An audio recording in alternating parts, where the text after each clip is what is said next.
स्वागत है आपका हमारे YouTube चैनल ईश्वर के मार्ग में, जहां हम आपको ले चलते हैं भगवान श्री कृष्ण के दिव्य उपदेशों की ओर, जो हमें जीवन, मृत्यु और मुक्ति का सच्चा रहस्य बताते हैं। आज हम प्रवेश कर रहे हैं श्रीमद् भगवद गीता के अध्याय 8 में, जिसे कहा गया है अक्षर ब्रह्मा योग। वह योग जो हमें अमरता, आत्मज्ञान। अर्जुन ने भगवान श्री कृष्ण से पूछा, हे पुरुषोत्तम, वह ब्रह्मा क्या है? अध्यात्म क्या है? कर्म किसे कहते हैं? और अधिभूत तथा अधिदैव क्या कहलाते हैं? यह श्लोक पूरे अध्याय 8 की नींव है। अर्जुन का यह प्रश्न बहुत गूढ़ और गहन है। यह कोई सामान्य सवाल नहीं है कि ब्रह्मा क्या है, बल्कि यह वह क्षण है जब मानव जीवन के गहरे रहस्य को जानने की प्यास अपने चरम पर पहुंचती है। यहाँ अर्जुन केवल युद्ध भूमि में खड़ा योद्धा नहीं है, बल्कि वह संदेहों से घिरा जिज्ञासु आत्मा है, जो सत्य की खोज में भगवान से प्रश्न कर रही है कि तद ब्रह्मा। यह प्रश्न जीवन के परम तत्व की खोज है। हर मनुष्य किसी न किसी रूप में यही जानना चाहता है, मैं कौन हूँ, यह संसार क्या है, और इसके परे क्या कोई ऐसा अस्तित्व है जो शाश्वत है। यही ब्रह्मा की खोज है। किमध्यात्मम्। यहाँ अर्जुन आत्मा और शरीर के रहस्य को जानना चाहता है। क्या आत्मा शरीर में रहती है? क्या वह जन्म लेती है, मरती है, या कुछ और है जो सब कुछ नियंत्रित करता है? किं कर्म। यह वह प्रश्न है जो आज भी हर व्यक्ति के जीवन में उठता है। क्या मेरा कर्म मेरा भविष्य तय करता है? अगर हाँ, तो कौन सा कर्म श्रेष्ठ है और कौन सा बंधन का कारण? और फिर वह पूछता है, अधिभूतम च किम प्रोक्तम अधिदैवं किमुच्यते। यानी यह जगत जो दिखाई दे रहा है, उसमें जो जीव, देवता और भौतिक तत्व हैं, इन सबका ब्रह्मा से क्या संबंध है?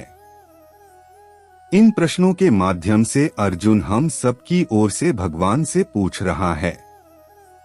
यह संवाद केवल एक ऐतिहासिक क्षण नहीं, बल्कि आत्मा और परमात्मा के बीच की शाश्वत वार्ता है।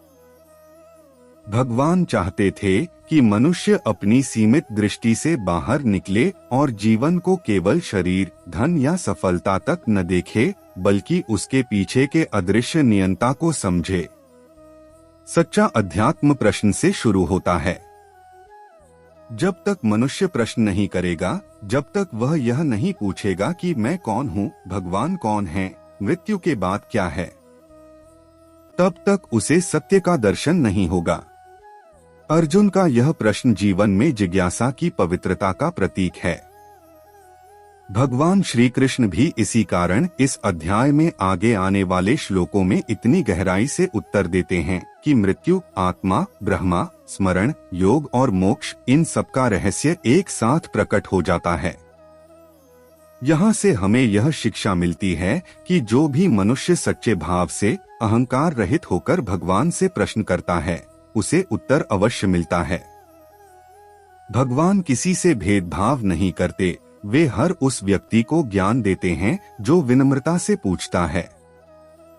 इसलिए गीता कहती है, तद्विद्धि प्रणिपातेन परिप्रश्नेन सेव्या। यानी ज्ञान को पाने के लिए झुको, प्रश्न करो और सेवा भाव रखो। अर्जुन का यह श्लोक हर उस साधक के लिए प्रेरणा है जो आत्मा के मार्ग पर चलना चाहता है। यह श्लोक हमें बताता है कि ज्ञान तब शुरू होता है जब हम मान लेते हैं कि हमें सब कुछ नहीं पता। अर्जुन ने कहा, हे मधुसूदन, यह अधियज्ञ कौन है और इस शरीर में कहाँ स्थित है? और जो व्यक्ति अपनी इंद्रियों को वश में रखता है, वह मृत्यु के समय आपको कैसे जान सकता है? यह श्लोक अर्जुन के पहले प्रश्न का विस्तार है।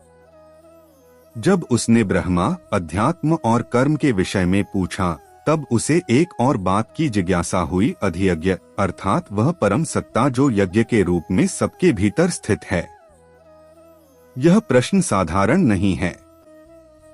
मनुष्य मृत्यु से सबसे अधिक भयभीत रहता है। अर्जुन जानना चाहता है, यदि मृत्यु अटल है तो क्या ऐसा कोई मार्ग है जिससे मृत्यु के क्षण में भी भगवान का स्मरण बना रहे। यह श्लोक मनुष्य के जीवन की सबसे बड़ी जिज्ञासा को छूता है, मृत्यु के बाद क्या होता है। भगवान श्री कृष्ण आगे बताएंगे कि जो व्यक्ति अपने जीवन में निरंतर साधना करता है, जो मन और बुद्धि को वश में रखता है, वह मृत्यु के समय भी भगवान का ध्यान करता हुआ देह त्यागता है और वही मोक्ष को प्राप्त करता है। अर्जुन के प्रश्न से यह स्पष्ट है कि सच्चा योगी वही है जो जीवन के अंत क्षण में भी विचलित न हो, क्योंकि मृत्यु के समय मनुष्य का सारा ध्यान अपने कर्मों, संबंधों और भय पर केंद्रित हो जाता है। किंतु जो साधक अपने जीवन में स्मरण योग का अभ्यास करता है, अर्थात हर क्षण भगवान का नाम स्मरण करता है, वह मृत्यु के समय भी भगवान को नहीं भूलता। यह ही गीता का स्मरण सिद्धांत है। इस श्लोक में छिपा संदेश यह है कि मृत्यु का भय केवल उसी को होता है जो जीवन में स्मरण में जीता है। जो हर क्षण भगवान को याद करता है, उसके लिए मृत्यु केवल देह परिवर्तन है, न कि अंत। नेतात्मभ्यः अर्थात वह जिसने अपनी आत्मा को अनुशासन में रखा है, वही मृत्यु के समय स्थिर बुद्धि से भगवान का चिंतन कर सकता है। इस श्लोक का आध्यात्मिक महत्व यह है कि यह हमें जीवन के अंतिम लक्ष्य की याद दिलाता है। संसार की वस्तुएं, संबंध, सुख दुख ये सब नश्वर हैं। जो व्यक्ति इन सब के बीच भी भगवान को नहीं भूलता, वही इस संसार के पार जाता है। यह श्लोक यह भी सिखाता है कि मृत्यु के समय भगवान को याद करने की शक्ति तभी आती है जब जीवन भर उनका अभ्यास किया गया हो। अचानक मृत्यु के समय मन को नियंत्रित करना असंभव है। इसलिए गीता कहती है, सदैव मां स्मर युध्य च, अर्थात हर कार्य करते हुए भी भगवान का स्मरण करते रहो। इस प्रकार अर्जुन का यह प्रश्न हमें याद दिलाता है कि मृत्यु से पहले भगवान को जानना ही जीवन का सबसे बड़ा साध्य है। श्री भगवान बोले, अक्षर अर्थात जो नाशरहित है वही परम ब्रह्मा है। जीव का स्वभाव अपना आत्मस्वरूप अध्यात्म कहलाता है, और जो जीवों की उत्पत्ति का कारण है वह विसर्ग, सृष्टि क्रिया, कर्म कहलाता है। यहाँ भगवान श्री कृष्ण अर्जुन के पहले 3 प्रश्नों का उत्तर दे रहे हैं। क्या है ब्रह्मा? ब्रह्मा वह है जो अक्षर है, जो कभी नष्ट नहीं होता। भौतिक जगत बदलता रहता है, शरीर बदलता है, मन बदलता है, परंतु आत्मा और परमात्मा अक्षर हैं, अर्थात शाश्वत हैं। स्वभावोध्यात्ममुच्यते, आत्मा का स्वभाव अध्यात्म है। जब आत्मा अपने शुद्ध स्वरूप में स्थित होती है, न कि शरीर, मन या अहंकार में, तभी वह अध्यात्म कहलाती है। अर्थात अध्यात्म का अर्थ केवल ध्यान लगाना या पूजा करना नहीं, बल्कि अपने असली स्वरूप को पहचानना है। फिर भगवान कहते हैं, भूत भावोद्भव करो विसर्गः कर्म संज्ञितः। जो सृष्टि के संचालन में भाग लेता है, जो जीवों की उत्पत्ति और पालन में सहायक है, वही कर्म है। कर्म का अर्थ केवल कर्म करना नहीं, बल्कि वह शक्ति जो इस सृष्टि को गतिशील रखती है, वही कर्म है। यह हमें ब्रह्मा, आत्मा और कर्म, इन तीनों के गहरे संबंध को समझाता है। ब्रह्मा है शाश्वत सत्ता, अध्यात्म है उस सत्ता का आत्मा के रूप में व्यक्तिगत अनुभव, कर्म है उस सत्ता का सृष्टि के रूप में प्रकट होना। मनुष्य जब इन तीनों को समझ लेता है, तब उसका जीवन पूर्ण होता है। वह जान जाता है कि वह केवल शरीर नहीं बल्कि परम सत्ता का अंश है। वह जान जाता है कि उसका हर कर्म केवल व्यक्तिगत नहीं बल्कि ब्रह्मा की लीला का भाग है। यह श्लोक सिखाता है कि सच्चा कर्म वही है जो ब्रह्मा को ध्यान में रखकर किया जाए। जब हम बिना स्वार्थ के केवल ईश्वर की इच्छा समझकर कर्म करते हैं, तब वह कर्म विसर्ग बन जाता है, सृष्टि को आगे बढ़ाने वाला दिव्य कर्म। आध्यात्मिक दृष्टि से यह श्लोक बताता है कि जो आत्मा को जान लेता है वही अध्यात्म को जानता है। जो ब्रह्मा को पहचान लेता है वही मृत्यु से परे जाता है। और जो कर्म को ईश्वर अर्पण कर देता है वही मुक्त हो जाता है। अतः भगवान श्री कृष्ण यहाँ अर्जुन को यह समझा रहे हैं कि तू युद्ध कर परंतु मन को भगवान में स्थिर रख। कर्म तेरे हाथ में है, फल ईश्वर के हवाले कर। यही अक्षर ब्रह्मा योग है। भगवान श्री कृष्ण बोले, हे अर्जुन, अधिभूत वह नाशवान तत्व है जो परिवर्तनशील है, अधिदैव पुरुष है अर्थात देवताओं का नियंत्रक परम पुरुष। और अधियज्ञ मैं स्वयं हूँ जो इस शरीर में स्थित हूँ। श्री कृष्ण अधिभूत, अधिदैव और अधियज्ञ इन तीन गूढ़ तत्वों का रहस्य प्रकट करते हैं। यह केवल दार्शनिक शब्द नहीं है, ये संपूर्ण सृष्टि के तीन स्तरों का प्रतिनिधित्व करते हैं, भौतिक, दैविक और आध्यात्मिक। इसका अर्थ है कि जो कुछ भी नाशवान है, जो परिवर्तनशील है, वह अधिभूत कहलाता है। हमारा शरीर, पृथ्वी, जल, अग्नि, वायु, आकाश ये सब तत्व क्षर हैं, यानी नाशवान हैं।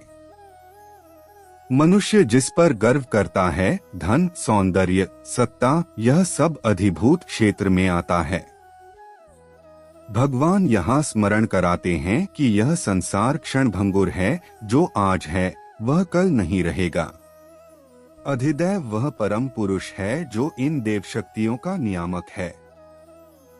सूर्य, चंद्र, अग्नि, इंद्र इन सबकी सत्ता एक अदृश्य दिव्य शक्ति के अधीन है। वह शक्ति स्वयं परमात्मा की ही अभिव्यक्ति है।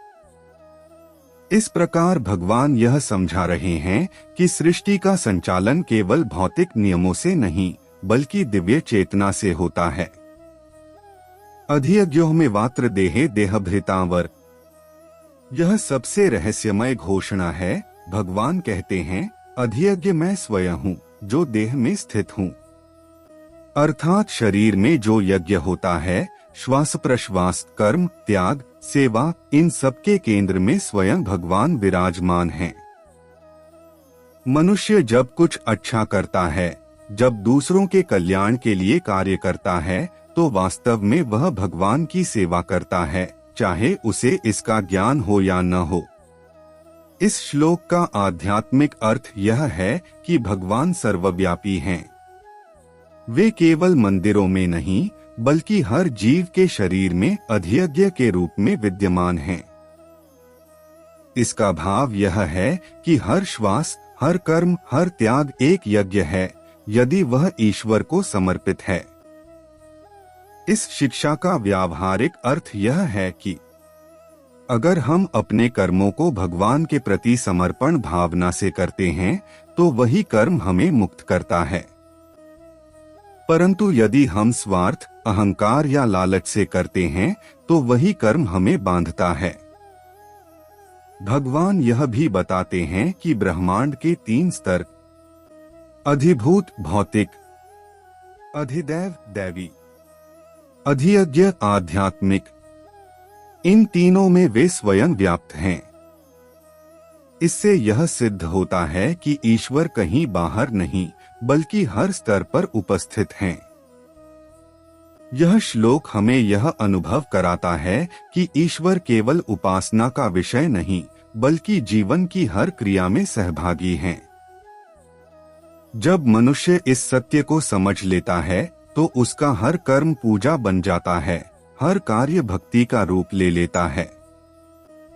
जो मनुष्य मृत्यु के समय केवल मेरा स्मरण करते हुए शरीर त्याग करता है वह मेरे स्वरूप को प्राप्त होता है, इसमें कोई संदेह नहीं है। भगवान श्री कृष्ण यहाँ मरणोत्तर मुक्ति का परम रहस्य प्रकट करते हैं। वे कहते हैं, जो मृत्यु के समय मुझे याद करता है वह मुझे प्राप्त होता है। यह कोई साधारण वचन नहीं है, यह स्वयं ईश्वर का वचन संकल्प है और इसमें कोई शंका नहीं। नास्त्यत्र संशयः, भगवान स्वयं गारंटी दे रहे हैं कि यदि मृत्यु के क्षण में मन उनका स्मरण करता है तो आत्मा सीधा परमधाम को प्राप्त होती है। अब प्रश्न उठता है, क्या मृत्यु के समय भगवान का स्मरण इतना सरल है? नहीं, क्योंकि मृत्यु के समय मन भय, पीड़ा और मोह से भर जाता है।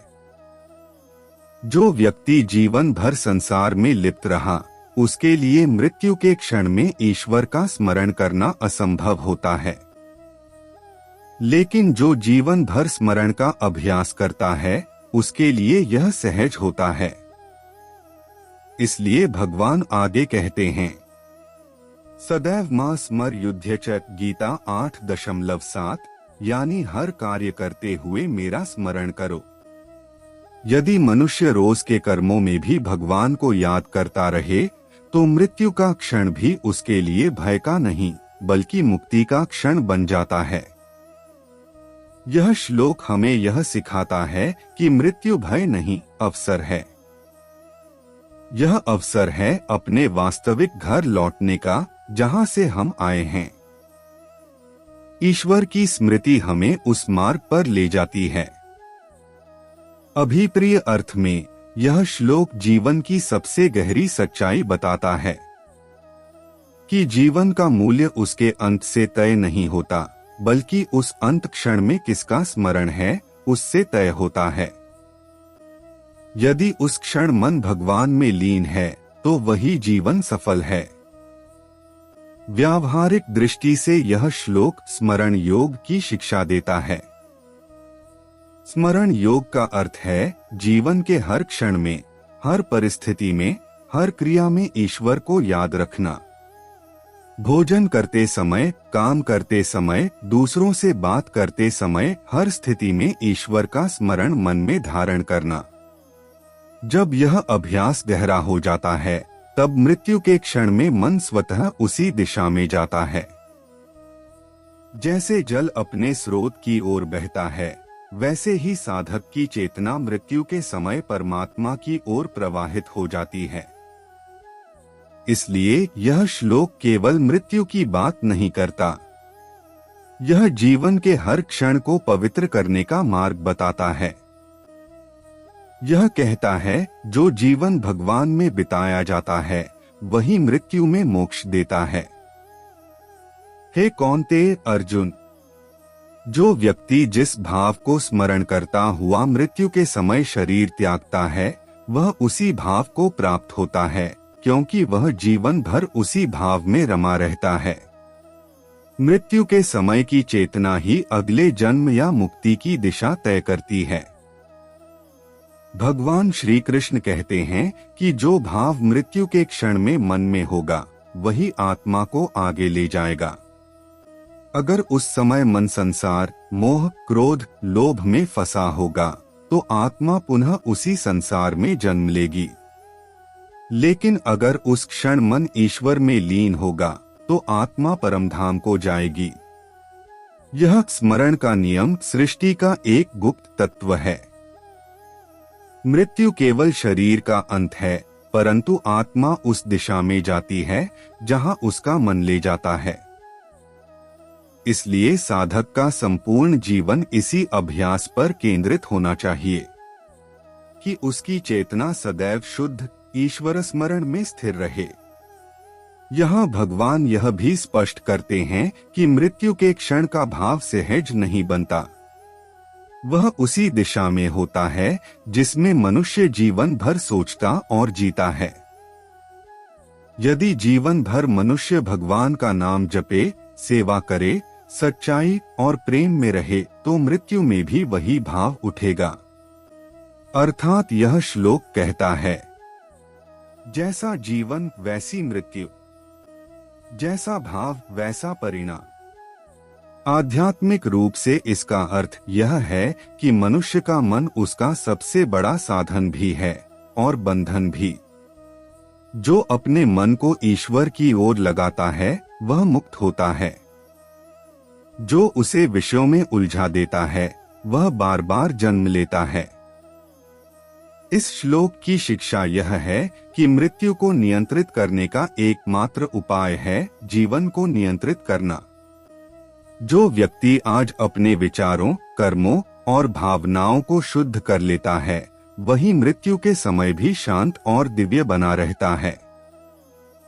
इसलिए संत कहते हैं, मरते दम तक राम का नाम लो, क्योंकि अंत समय का स्मरण ही आगे का भविष्य बनाता है।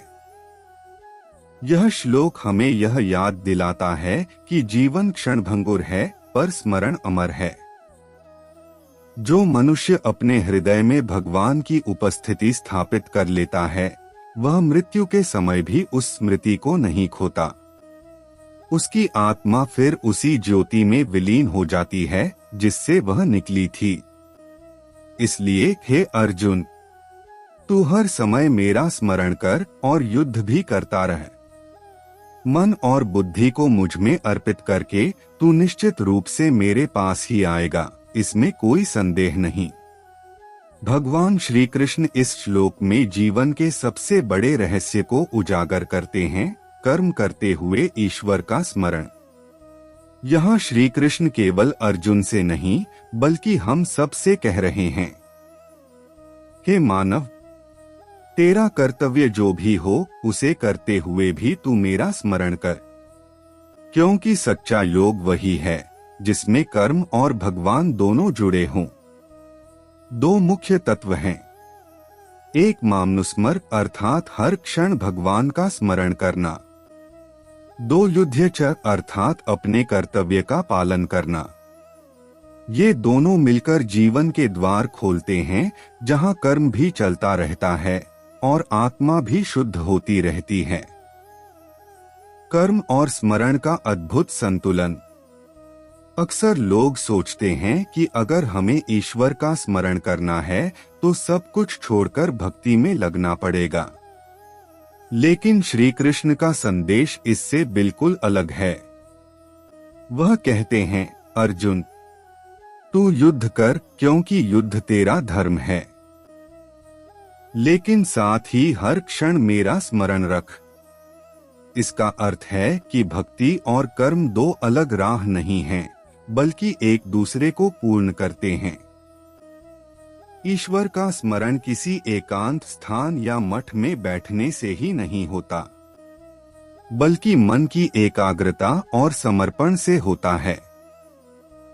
अगर कोई व्यक्ति अपने रोजमर्रा के काम करते हुए, खाना बनाते समय, व्यापार करते हुए, पढ़ाई करते हुए या किसी कठिन परिस्थिति में ईश्वर को याद रखता है तो वही मामनुस्मर युध्यच का पालन कर रहा है। मन और बुद्धि का अर्पण। भगवान कहते हैं, मयर्पित मनोबुद्धिः, अर्थात अपने मन और बुद्धि दोनों मुझे अर्पित कर दे। मन वह है जो भटकता है और बुद्धि वह है जो निर्णय लेती है। जब मन ईश्वर में लगता है और बुद्धि उसी दिशा में सोचती है तब व्यक्ति अंदर से शांत, संतुलित और निर्भय बन जाता है। ऐसा व्यक्ति कर्म करता है लेकिन उसमें अहंकार नहीं होता। वह जानता है कि कर्तापन भगवान का है, मैं केवल माध्यम हूँ। युद्ध का प्रतीक जीवन का संघर्ष।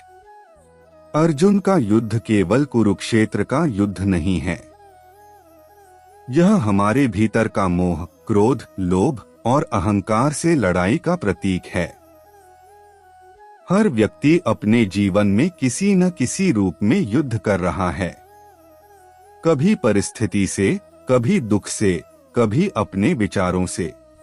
भगवान कहते हैं, इन सब संघर्षों के बीच भी अगर तू मेरा स्मरण करता रहेगा तो तू कभी हार नहीं सकता, क्योंकि जब ईश्वर हमारे मन में है तो कोई भी परिस्थिति हमें गिरा नहीं सकती।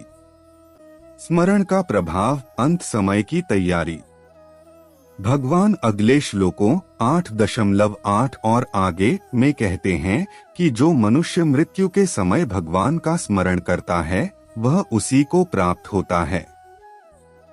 इसलिए यह श्लोक 8.7 एक तैयारी का संकेत है। अंतिम क्षण में ईश्वर को याद करने की क्षमता तभी आती है जब जीवन भर उसका अभ्यास किया गया हो। इसलिए श्री कृष्ण अर्जुन से कहते हैं, हर समय मेरा स्मरण कर, यानी कि स्मरण केवल संकट या पूजा के समय नहीं बल्कि जीवन का निरंतर प्रवाह बन जाए। योग का सार, कर्म में समर्पण। यह श्लोक गीता के कर्मयोग और भक्ति योग का संगम है। जब व्यक्ति अपने कर्मों को भगवान को समर्पित कर देता है तो वह फल की चिंता से मुक्त हो जाता है।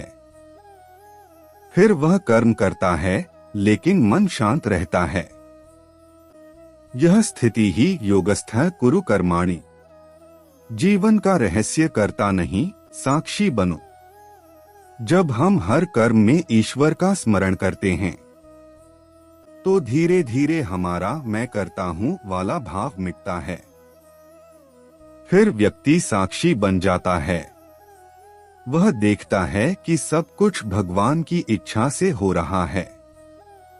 यह भाव ही मुक्ति की ओर ले जाता है। आधुनिक जीवन में प्रयोग। आज के समय में भी यह श्लोक उतना ही प्रासंगिक है। चाहे हम विद्यार्थी हों, गृहस्थ हों, व्यापारी हों या सैनिक, अगर हम अपने हर कार्य को भगवान को समर्पित भाव से करें तो हमारा मन तनाव, भय और चिंता से मुक्त रहेगा। हमारे कार्य में भी शक्ति और सफलता बढ़ेगी, क्योंकि उसमें भक्ति और एकाग्रता दोनों जुड़ेंगे। श्री कृष्ण का यह वचन केवल उपदेश नहीं बल्कि जीवन का मार्गदर्शन है। हर समय भगवान का स्मरण करते हुए अपना कर्तव्य करो। वही व्यक्ति अंत में भी ईश्वर को याद रख सकेगा और वही मुक्त होगा। इसलिए जो मनुष्य इस श्लोक को जीवन में उतार लेता है वह कर्म करते हुए भी योगी है, संघर्ष में भी शांत है और मृत्यु के क्षण में भी मुक्त है। हे पार्थ, अर्जुन, जो मनुष्य निरंतर अभ्यास योग से युक्त मन से जो किसी अन्य विषय में नहीं भटकता, उस परम दिव्य पुरुष भगवान का निरंतर चिंतन करता रहता है, वह अंततः उसी परम पुरुष को प्राप्त होता है। वे साधना का व्यावहारिक मार्ग बताते हैं। कर्मयोग के साथ उन्होंने अब अभ्यास योग की चर्चा की है, जो मनुष्य को मृत्यु के क्षण में भी भगवान की स्मृति में स्थित रखता है। इस श्लोक में छिपा है निरंतरता का रहस्य। जो मनुष्य बार बार निरंतर अभ्यास करता है वही भगवान तक पहुंच सकता है। अभ्यास योग युक्तेन साधना का विज्ञान। यह शब्द बहुत महत्वपूर्ण है। अभ्यास का अर्थ है दोहराव, निरंतरता और स्थिरता।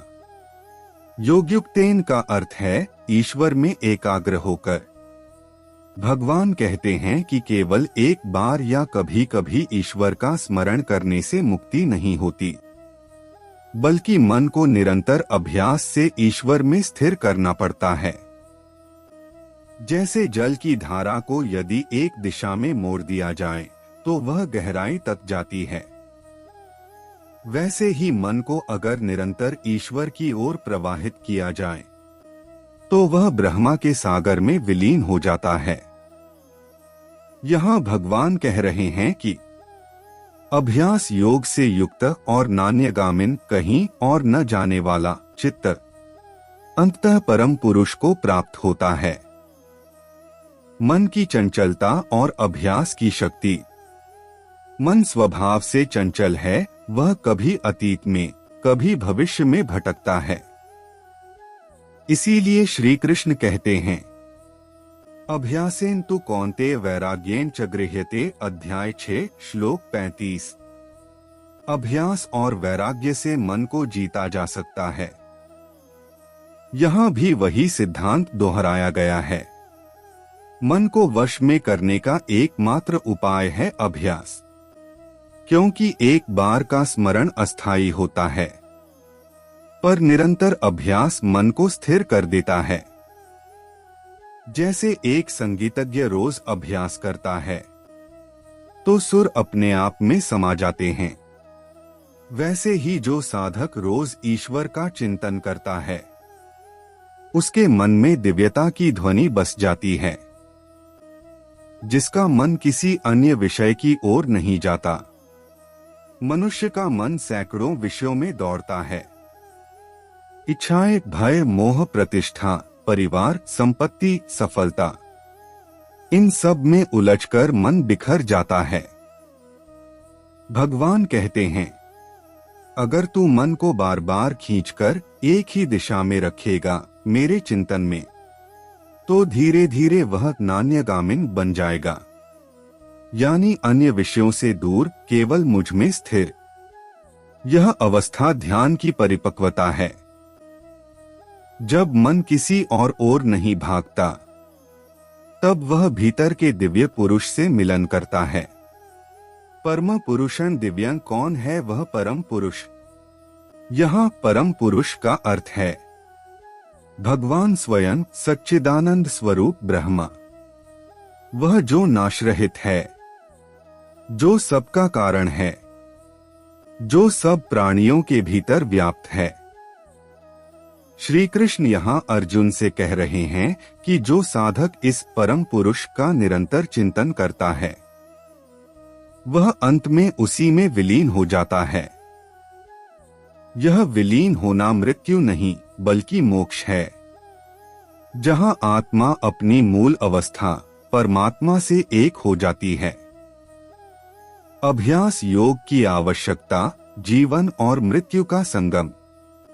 भगवान अध्याय 8 में मृत्यु के समय स्मरण की बात कर रहे हैं, लेकिन मृत्यु के समय स्मरण तभी संभव है जब जीवन भर अभ्यास किया गया हो।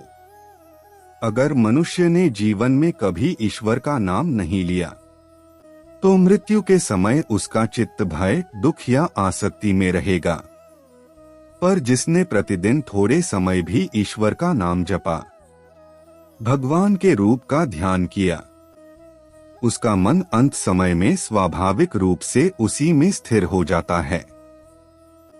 इसलिए श्री कृष्ण कहते हैं, हे अर्जुन, अभ्यास योग से मन को प्रशिक्षित कर, ताकि वह मृत्यु के समय स्वयं मेरे चिंतन में रहे। जीवन में अभ्यास का प्रयोग। अभ्यास केवल ध्यान में बैठने से नहीं, बल्कि हर क्रिया में ईश्वर की भावना जोड़ने से होता है। उदाहरण के लिए, जब आप खाना बनाते हैं तो सोचें यह भगवान के लिए प्रसाद है। जब आप काम करते हैं तो कहें यह सेवा है। जब आप बोलते हैं तो सोचें मेरे शब्दों से किसी का हृदय न दुखे। यह निरंतरता ही अभ्यास योग है। धीरे धीरे यह भावना मन को इतना पवित्र बना देती है कि अंततः व्यक्ति का हर विचार, हर कर्म, हर श्वास भगवान के नाम से जुड़ जाता है। आधुनिक जीवन में अभ्यास योग। आज की दुनिया में जहां मनुष्य लगातार तनाव, प्रतियोगिता और भय में जी रहा है, वहां अभ्यास योग मानसिक संतुलन और आंतरिक शक्ति का सबसे बड़ा उपाय है। यदि व्यक्ति हर सुबह कुछ मिनट मौन होकर भगवान के नाम का जप या ध्यान करता है, तो धीरे धीरे उसका मन शांत होता जाता है। यह ध्यान न केवल आत्मिक विकास देता है, बल्कि निर्णय शक्ति, आत्मविश्वास और धैर्य भी बढ़ाता है। यही कारण है कि श्री कृष्ण ने अभ्यास योग को भक्ति का अनिवार्य अंग बताया है। निरंतरता ही सफलता है। भगवान श्री कृष्ण इस श्लोक में कह रहे हैं, हे अर्जुन, अगर तेरा मन कहीं और नहीं भटकेगा और तू अभ्यास से मेरा चिंतन करेगा तो तू निश्चित रूप से मुझे प्राप्त होगा। यह कोई भावनात्मक वादा नहीं, बल्कि एक आध्यात्मिक नियम है। जहां मन स्थिर होता है वही आत्मा पहुंचती है। जो साधक उस परम पुरुष परमात्मा का स्मरण करता है, जो सर्वज्ञ, सनातन, सबको नियंत्रित करने वाला, अणु से भी छोटा और अनंत से भी महान है, जो संपूर्ण सृष्टि का धारक है, जिसका रूप अगोचर और विचारातीत है, जो सूर्य के समान प्रकाशमान और अंधकार से परे हैं, वह साधक अंततः उसी परमात्मा को प्राप्त करता है। यह श्लोक वास्तव में भगवद गीता के ध्यान योग का आधार है। यह बताता है कि एक साधक को परमात्मा के किस स्वरूप का ध्यान करना चाहिए। यह केवल श्रद्धा का प्रश्न नहीं, बल्कि आत्मिक अनुभूति की दिशा है। भगवान श्री कृष्ण यहाँ परमात्मा का ऐसा अद्भुत वर्णन करते हैं जो शब्दों से परे हैं। वह है कवि, पुराण, अनुशासितार, अनोर्णीयान, सर्वस्य धाता, अचिंत्य रूप, आदित्य वर्ण, तमसः परस्तात्। इन 8 विशेषणों में संपूर्ण ब्रह्मा का दर्शन समाया है। कविन सर्वज्ञ, जो सब जानता है।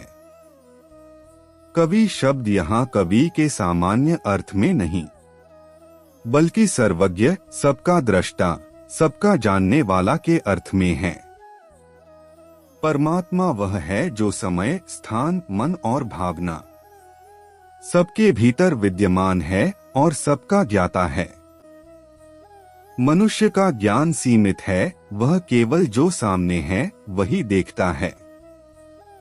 परंतु ईश्वर का ज्ञान सर्वकालिक है। वह अतीत, वर्तमान और भविष्य तीनों को एक साथ जानता है। इसलिए साधक को ध्यान करते समय यह भाव रखना चाहिए कि मैं ऐसे सर्वज्ञ भगवान का ध्यान कर रहा हूं जो मुझसे अधिक मुझे जानता है। इस भाव से ध्यान में गहराई आती है और मन झुक जाता है विनम्रता में। पुराणम सनातन, जो सदा से है। पुराण का अर्थ है जो प्राचीनतम है परंतु सदा नवीन रहता है। परमात्मा का अस्तित्व काल से परे है। वह न कभी जन्म लेता है, न कभी नष्ट होता है। वह सृष्टि के आरंभ से पहले भी था और अंत के बाद भी रहेगा। यह जानना मनुष्य को स्थिरता देता है, क्योंकि संसार की हर वस्तु बदलती है, पर परमात्मा नहीं बदलता। जो साधक इस शाश्वत सत्ता पर मन लगाता है, वह जीवन के उतार चढ़ावों से मुक्त हो जाता है। अनुशासितारम, जो सबको नियंत्रित करता है। यहाँ भगवान अपने नियामक रूप में हैं। वह संपूर्ण ब्रह्मांड का शासक है। हर ग्रह का संचलन, हर जीव की गति, हर परिणाम, सब उसी की व्यवस्था से चल रहा है। मनुष्य सोचता है कि वह करता है, पर वास्तव में वह केवल माध्यम है। यह समझ लेना कि ईश्वर ही सबका संचालक है, अहंकार को मिटा देता है और भक्ति को गहरा करता है। ध्यान के समय जब साधक यह भाव रखता है, तो उसके भीतर शांति का महासागर उतर आता है, क्योंकि अब वह नियंत्रण की आवश्यकता से मुक्त हो जाता है। अनोर्णीयानसम, अणु से भी सूक्ष्म। परमात्मा इतना सूक्ष्म है कि उसे न नेत्र देख सकते हैं, न इंद्रियां पकड़ सकती हैं। न मन पूरी तरह समझ सकता है।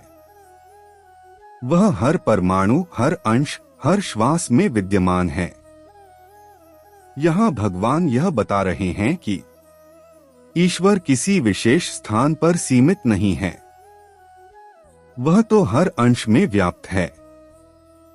इसलिए साधक को कहीं बाहर खोजने की आवश्यकता नहीं, वह स्वयं के भीतर ही विराजमान है। जब मनुष्य ध्यान के समय भीतर उतरता है तो उसे इस सूक्ष्म सत्ता का अनुभव होता है। जहां श्वास रुक जाती है, समय थम जाता है और केवल सत्ता का अनुभव रह जाता है। सर्वस्य धातारम, सबका धारण करने वाला ईश्वर न केवल सृष्टि का रचयिता है बल्कि उसका पालक और धारक भी है। जैसे समुद्र में लहरें उठती हैं और गिरती हैं, पर समुद्र स्वयं अचल रहता है, वैसे ही सृष्टि में जन्म मृत्यु का खेल चलता है, पर ईश्वर सबको धारण करके अचल रहता है। साधक जब इस भाव से ध्यान करता है कि मैं उसी की गोद में हूँ, उसी का अंश हूँ, तो उसमें अद्भुत सुरक्षा और प्रेम की अनुभूति होती है। यह अनुभूति ध्यान को केवल मानसिक नहीं बल्कि हृदय की साधना बना देती है। अचिंत्य रूपम, जो विचार से परे है। यहाँ अचिंत्य का अर्थ है जिसे केवल बुद्धि से नहीं जाना जा सकता। ईश्वर को केवल तर्क, दर्शन या विचार से नहीं पाया जा सकता, उसे केवल अनुभव और समर्पण से जाना जा सकता है। जब साधक ध्यान में यह स्वीकार कर लेता है कि मैं अपनी बुद्धि से उसे नहीं पकड़ सकता, तब उसके भीतर नतमस्तक विनम्रता आती है और यही विनम्रता उसे अनुभव के द्वार तक ले जाती है। ईश्वर का स्वरूप न रूप में है न शब्द में, वह केवल अनुभव की निस्तब्धता में मिलता है। आदित्य वर्णम, सूर्य के समान प्रकाशमान परमात्मा का स्वरूप दिव्य तेज से युक्त है। वह न प्रकाश से जलता है न अंधकार में लुप्त होता है, वह स्वयं प्रकाश का स्रोत है। सूर्य का तेज बाह्य जगत को प्रकाश देता है, पर ईश्वर का तेज आत्मा को प्रकाशित करता है। ध्यान करते समय जब साधक इस आदित्य वर्ण का चिंतन करता है तो भीतर एक उजाला फैलता है, जैसे कोई दीपक अंधकार में जल उठा हो।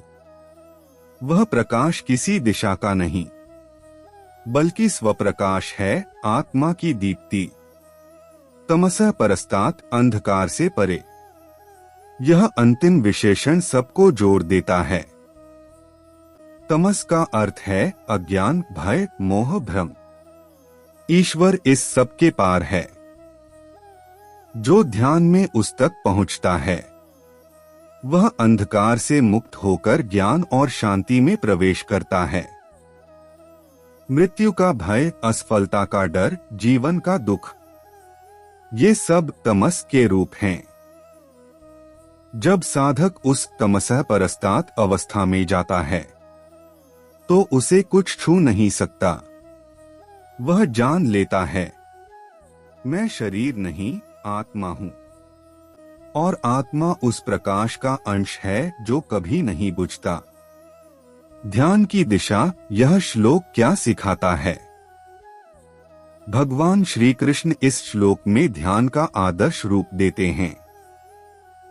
वह कहते हैं, अर्जुन, यदि तू परमात्मा को पाना चाहता है तो उसका ध्यान ऐसे कर जो सबका ज्ञाता है, सनातन है, सूक्ष्म है, धारक है, जिसका रूप अचिंत्य है, जो सूर्य समान तेजस्वी है और जो अंधकार से परे है।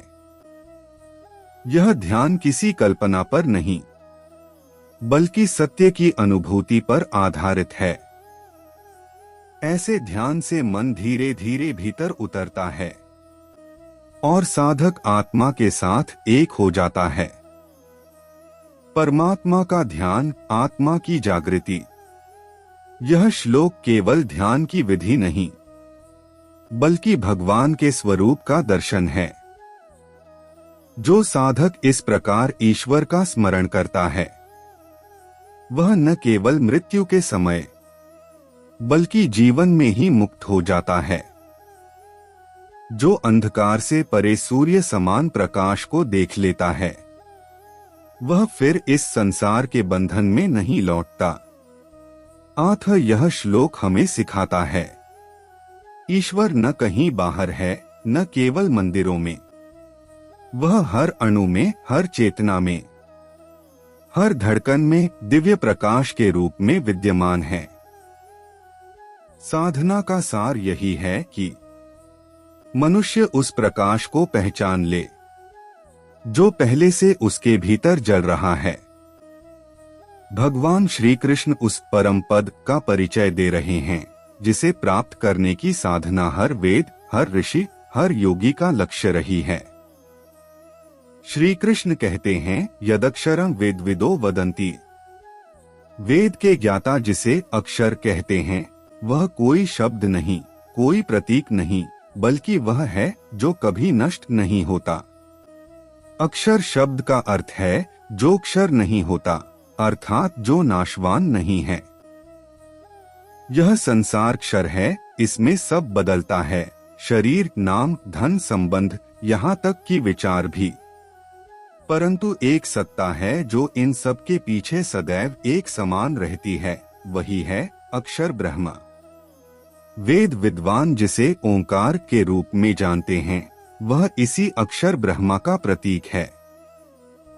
उपनिषद कहते हैं, इत्येतद् ब्रह्मा, यह ही ब्रह्मा है।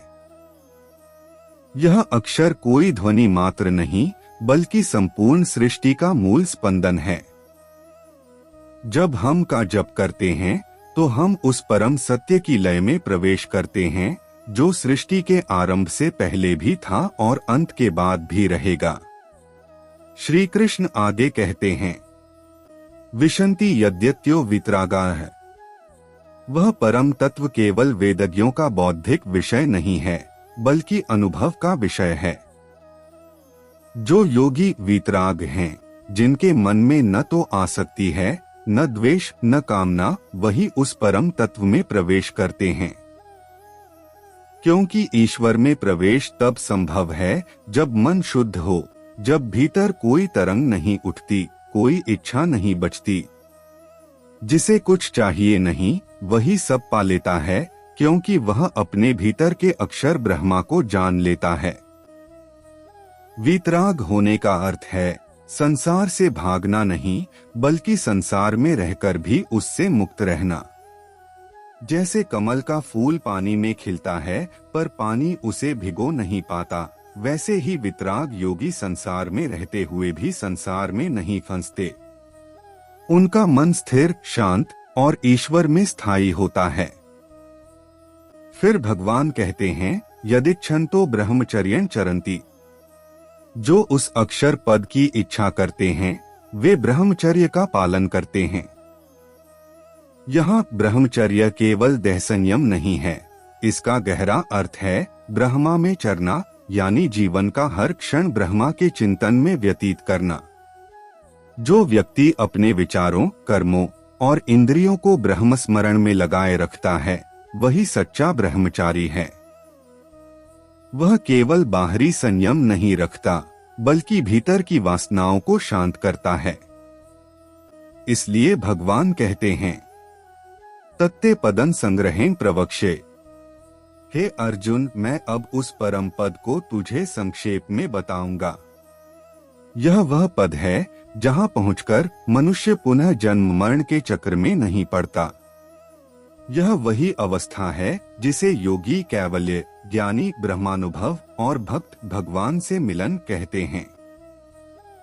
नाम भिन्न हैं, पर लक्ष्य एक ही है, परम अक्षर ब्रह्मा। अब इस श्लोक का गूढ़ अभिप्रिय महत्व समझिए। यहाँ भगवान हमें यह बता रहे हैं कि ज्ञान, योग और भक्ति, तीनों मार्ग अंततः उसी एक सत्य की ओर ले जाते हैं। वेद के ज्ञानी उसे शब्दों में जानते हैं, योगी उसे ध्यान में अनुभव करते हैं और भक्त उसे प्रेम में पाते हैं। परंतु वह सत्य एक ही है जो अक्षर है, जो न बदलता है। इस संसार में सब कुछ परिवर्तनशील है। हमारा शरीर समय के साथ वृद्ध होता है, हमारे प्रियजन बदलते हैं, परिस्थितियां बदलती हैं, यहाँ तक कि हमारी भावनाएं भी बदल जाती हैं। लेकिन एक चीज है जो कभी नहीं बदलती, वह मैं जो सबका साक्षी है। वह साक्षी ही अक्षर ब्रह्मा है। वेद इसी को जानने का प्रयत्न करते हैं, योग इसी में मन को स्थिर करता है और भक्ति इसी से एकाकार होना चाहती है। अब सोचिए, क्यों भगवान कहते हैं कि वीतराग योगी ही उस अक्षर में प्रवेश करते हैं? क्योंकि जब तक मन किसी चीज से बंधा है, तब तक वह मुक्त नहीं हो सकता। आसक्ति चाहे वस्तु से हो या व्यक्ति से, मन को नीचे खींचती है। राग, लालसा और द्वेष, घृणा, ये दोनों एक ही रस्सी के दो सिरे हैं जो आत्मा को बांधते हैं।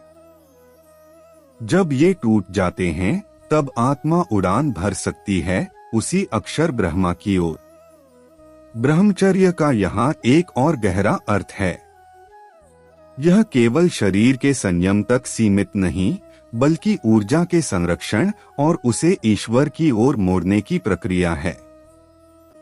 जब इंद्रियां बाहर नहीं भागती, तो वही ऊर्जा भीतर लौटती है और ध्यान को गहराई देती है। फिर मन स्थिर होता है और साधक उस अक्षर ब्रह्मा के दर्शन करता है।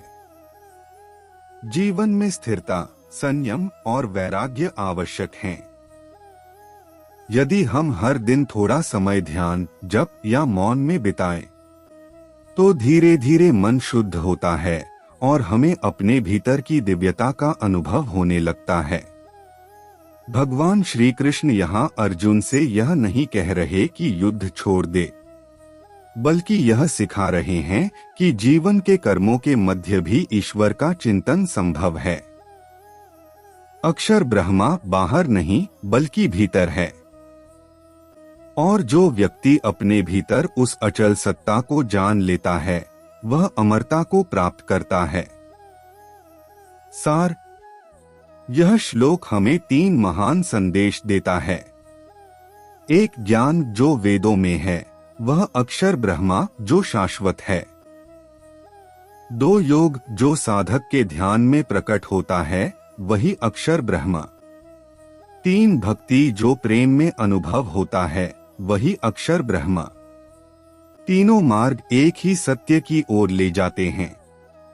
जहां मन शांत है, जहां अहंकार मिट चुका है और जहां केवल मैं और भगवान एक हो जाते हैं। जो योगी अपने सभी इंद्रियों, शरीर के द्वारों को संयमित करके मन को हृदय में स्थिर करता है और प्राण को मस्तक, सहस्रार में स्थापित करके योग की धारणा में स्थित होता है, वह मृत्यु के समय परमात्मा को प्राप्त करता है। यह जीवन और मृत्यु के बीच की सबसे सूक्ष्म कड़ी को उजागर करता है। भगवान श्री कृष्ण यहाँ एक साधक को यह सिखा रहे हैं कि मृत्यु के क्षण में मनुष्य अपनी चेतना को किस प्रकार नियंत्रित रखे ताकि वह परमात्मा की प्राप्ति कर सके। पर यह केवल मृत्यु का रहस्य नहीं है, यह जीवन जीने की एक दिव्य पद्धति भी है। सर्वद्वाराणि संयमय, इंद्रियों का संयम। द्वार यहाँ शरीर के 9 द्वारों, 2 नेत्र, 2 कान, 2 नासिका, 1 मुख, 1 गुदा और 1 जननेंद्रिय को सूचित करता है। भगवान कहते हैं, जो साधक इन सब द्वारों को संयमित कर लेता है, वही योग में प्रवेश कर सकता है। क्योंकि ये द्वार संसार की ओर खुलते हैं, देखने, सुनने, स्वाद लेने, भोगने की दिशा में। जब तक मनुष्य अपनी इंद्रियों का स्वामी नहीं बनता, वह आत्मा का साक्षात्कार नहीं कर सकता। संयम का अर्थ यह नहीं कि इन इंद्रियों को दबाया जाए, बल्कि यह कि इन्हें साधा जाए। जैसे घोड़े को लगाम लगाकर सही दिशा में दौड़ाया जाता है, वैसे ही इंद्रियों को संयम से ईश्वर की ओर मोड़ा जाता है। जो व्यक्ति इस संयम को जीवन में लाता है, उसका मन स्थिर होने लगता है, क्योंकि उसकी ऊर्जा अब बाहर नहीं बहती। संयम का यह सिद्धांत जीवन के हर क्षेत्र में उपयोगी है। जो व्यक्ति अपने शब्दों, क्रोध और इच्छाओं को संयमित कर लेता है, उसके जीवन में शांति और स्थिरता स्वतः आती है। और यही योग की पहली सीढ़ी है। मनोहृदय निरुध्य च, मन को हृदय में स्थिर करना। यहाँ हृदय का अर्थ केवल शारीरिक हृदय नहीं है, बल्कि चित्त का केंद्र है, वह स्थान जहाँ आत्मा का निवास होता है। जब भगवान कहते हैं कि मन को हृदय में निरुद्ध करो, तो उनका आशय है कि मन को बाहरी विषयों से हटाकर अपने भीतर के ईश्वर स्रोत में स्थिर किया जाए। मन का स्वभाव है बाहर भागना, कभी भूतकाल में, कभी भविष्य में। पर जब साधक ध्यान की साधना करता है, तो धीरे धीरे मन वर्तमान में टिकना सीखता है। जब मन हृदय में लौटता है, तो वह अपने स्रोत से जुड़ जाता है, जहाँ प्रेम, शांति और करुणा का सागर है। यह वह अवस्था है जहाँ भक्ति और योग का संगम होता है। क्योंकि जब मन हृदय में स्थित होता है, तो वहाँ ईश्वर की उपस्थिति महसूस होती है। और जब साधक उस अनुभव में डूबता है, तो बाहरी संसार का आकर्षण अपने आप समाप्त हो जाता है। मूर्धन्याधायात्मनः प्राणम, प्राण को मस्तक में स्थापित करना। यहाँ भगवान प्राण के नियंत्रण का रहस्य प्रकट कर रहे हैं। योग शास्त्रों में कहा गया है कि जब साधक अपनी प्राण शक्ति को धीरे धीरे ऊपर उठाता है, नाभि, हृदय, कंठ, भ्रूमध्य से होते हुए मस्तक, सहस्रार तक, तब आत्मा अपने सर्वोच्च केंद्र से जुड़ जाती है। यह वही अवस्था है जब आत्मा शरीर के बंधन से मुक्त होकर दिव्यता में विलीन होने को तैयार होती है। मृत्यु के क्षण में यही प्राणोद्धारण, ऊर्ध्वगमन साधक को मोक्ष की ओर ले जाता है। जो व्यक्ति अपने जीवन में प्राणायाम और ध्यान के द्वारा इस प्रक्रिया का अभ्यास करता है, उसके लिए यह सहज हो जाता है।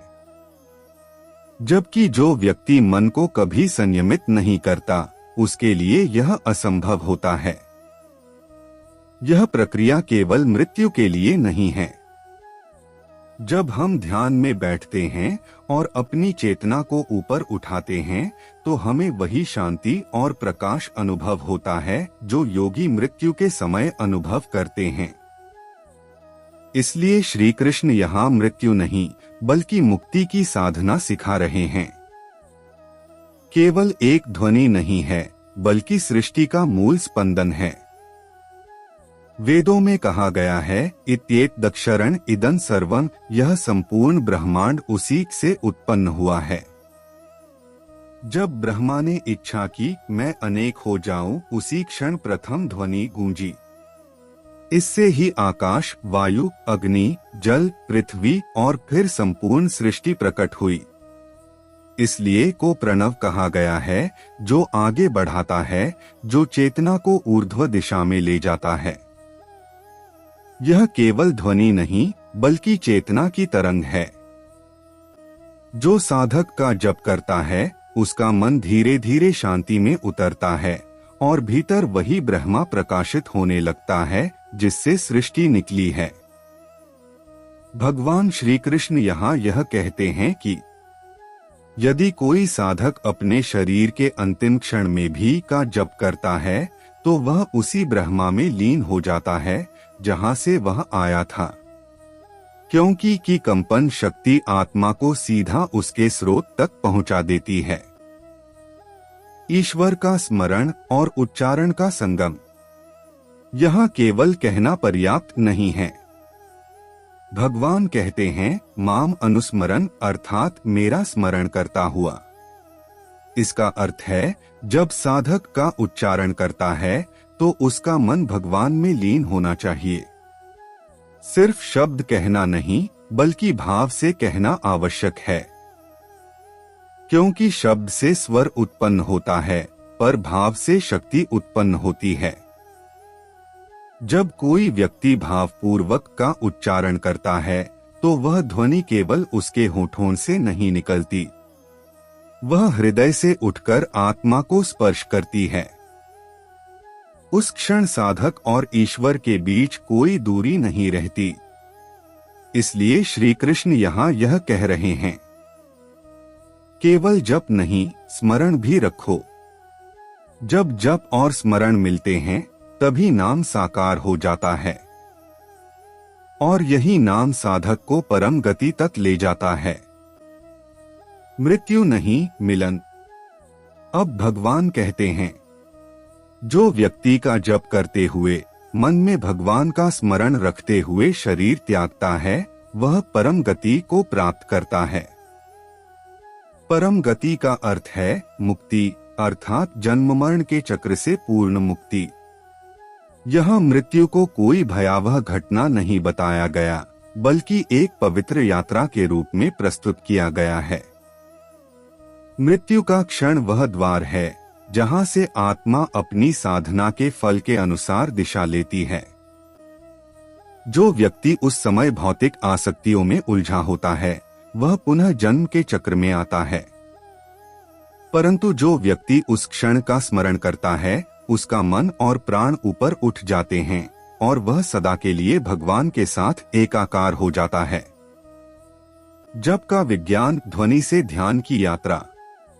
आधुनिक विज्ञान ने भी सिद्ध किया है कि हर ध्वनि का एक कंपन होता है। जब हम का जप करते हैं तो यह कंपन हमारे मस्तिष्क, नाड़ी तंत्र और हृदय के ऊर्जा क्षेत्र को संतुलित कर देता है। ध्यान से देखा जाए तो के 3 भाग होते हैं। ए, सृष्टि का आरंभ, यू उसका पालन, एम उसका लय या अंत। इन तीनों को मिलाकर ही बनता है। यह त्रिमूर्ति ब्रह्मा, विष्णु, महेश का प्रतीक है। और अंत में जो अनुनाद गूंज बजती है, वह स्वयं परम ब्रह्मा का प्रतीक है, वह जो न आरंभ है न अंत। इसलिए का उच्चारण साधक को उस अवस्था में ले जाता है जहां समय और मृत्यु का अस्तित्व ही समाप्त हो जाता है। मृत्यु के समय स्मरण की शक्ति। भगवान यहाँ केवल अंतिम क्षण की बात नहीं कर रहे, वे संकेत दे रहे हैं कि मृत्यु के समय वही याद आता है जो जीवन भर याद किया गया हो। अगर किसी ने जीवन भर धन, शरीर या परिवार की चिंता की है तो मृत्यु के समय वही स्मरण होगा। परंतु जिसने दिन रात भगवान का नाम जपा है, उसका स्मरण उसी में विलीन होगा। इसलिए जब केवल मृत्यु की तैयारी नहीं, यह जीवन का अभ्यास है। जो व्यक्ति जीवन में हर दिन यह अभ्यास करता है, उसके लिए मृत्यु एक साधारण परिवर्तन मात्र रह जाती है। वह हंसते हुए शरीर त्यागता है, क्योंकि वह जानता है कि वह शरीर नहीं, आत्मा है और आत्मा सदैव में स्थित है। भक्ति और योग। यह श्लोक भक्ति और योग दोनों का संगम है। योगी को ध्यान का आधार बनाता है। भक्त माम अनुस्मरण, मेरा स्मरण करते हुए अपने हृदय में ईश्वर को बसाता है। दोनों मार्ग यहाँ एक होकर परम गति की ओर ले जाते हैं। श्री कृष्ण यही समझाते हैं कि ज्ञान, ध्यान, जप और भक्ति ये सब अलग मार्ग नहीं हैं। इनका लक्ष्य एक ही है, ईश्वर में मिलन। जीवन की सीख और व्यवहारिक अर्थ का जप केवल धार्मिक कर्म नहीं, बल्कि मानसिक स्थिरता का विज्ञान है। जब मन में अशांति, भय या दुख हो, का शांत जप करने से मन तुरंत स्थिर होता है। जब मनुष्य दिन में कुछ समय के साथ ईश्वर का स्मरण करता है, तो उसके भीतर एक नया संतुलन और प्रकाश जगता है। जीवन में का अर्थ यह है, अपने भीतर ईश्वर की उपस्थिति को याद रखना। और मृत्यु में का अर्थ यह है, उस उपस्थिति में लीन हो जाना।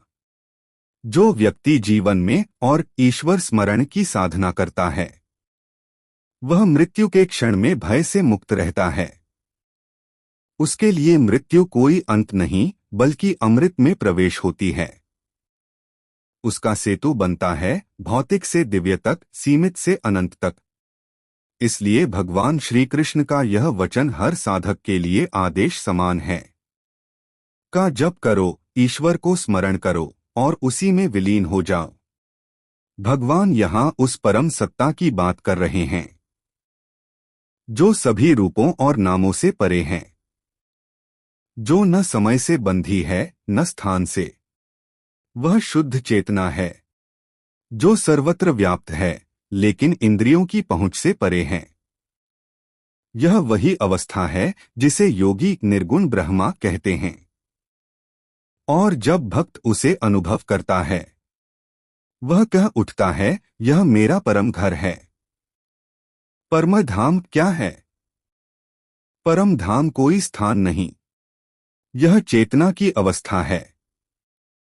जब आत्मा अपने वास्तविक स्वरूप को जान लेती है, जब उसे यह अनुभव होता है कि मैं वही चेतना हूं जो भगवान है, तब वह उसी में विलीन हो जाती है। वह स्थिति शाश्वत है। वहां न दुख है, न भय, न जन्म, न मृत्यु। यह मुक्ति कैसे मिलती है? भगवान श्री कृष्ण ने पूरे अध्याय में यही कहा है, स्मरण से।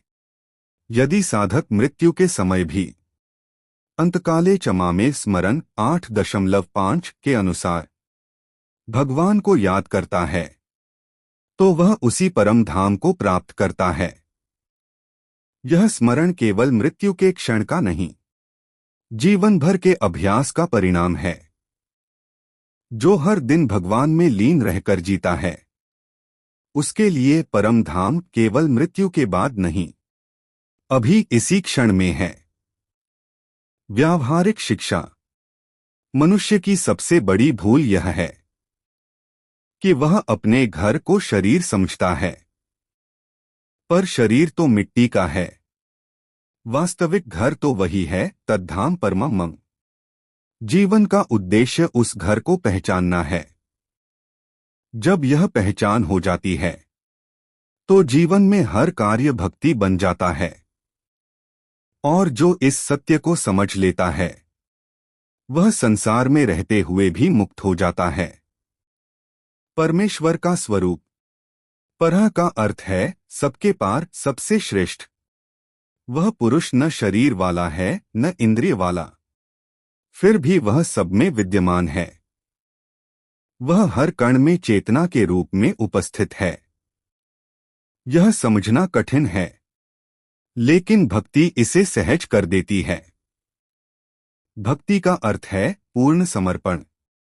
जब साधक कहता है, तुम ही मेरे सब कुछ हो, तो परमात्मा स्वयं प्रकट हो जाता है। अनन्या भक्त्या एकाग्र प्रेम। अनन्य का अर्थ है जिसमें कोई दूसरा न हो, अर्थात जहां प्रेम केवल भगवान से हो और किसी भी अन्य फल या स्वार्थ से नहीं। यह भक्ति वैसी ही होती है जैसे मीरा की, जिसने कहा, मेरे तो गिरधर गोपाल, दूसरों न कोई। इस अनन्य प्रेम में भगवान का साक्षात्कार होता है, क्योंकि तब भक्त और भगवान के बीच कोई दूरी नहीं रहती। यस्यांतः स्थानी भूतानि। सभी प्राणी उसी में स्थित हैं, अर्थात भगवान किसी एक स्थान या मूर्ति में सीमित नहीं, वह संपूर्ण ब्रह्मांड में व्याप्त है। जब साधक यह अनुभव करता है कि हर जीव में वही परमात्मा है, तब वह किसी से द्वेष नहीं करता, क्योंकि उसे हर जगह भगवान दिखते हैं।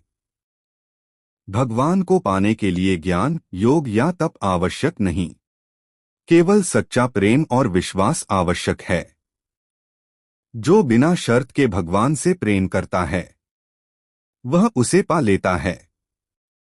अगर आपको हमारा आज का यह पावन अध्याय अक्षर ब्रह्मा योग पसंद आया हो, तो हमारी वीडियो को लाइक करें चैनल को सब्सक्राइब करें और बेल आइकन दबाना न भूलें, क्योंकि बहुत जल्द हम आपके लिए लेकर आने वाले हैं भगवद गीता का अगला अध्याय, जिसमें छिपा है जीवन के और भी गहरे रहस्यों का उद्घाटन, जो आपके मन को शांति और आत्मा को प्रकाश देगा। अगले अध्याय के साथ हम बहुत जल्द हाजिर होंगे। तब तक जय श्री कृष्ण।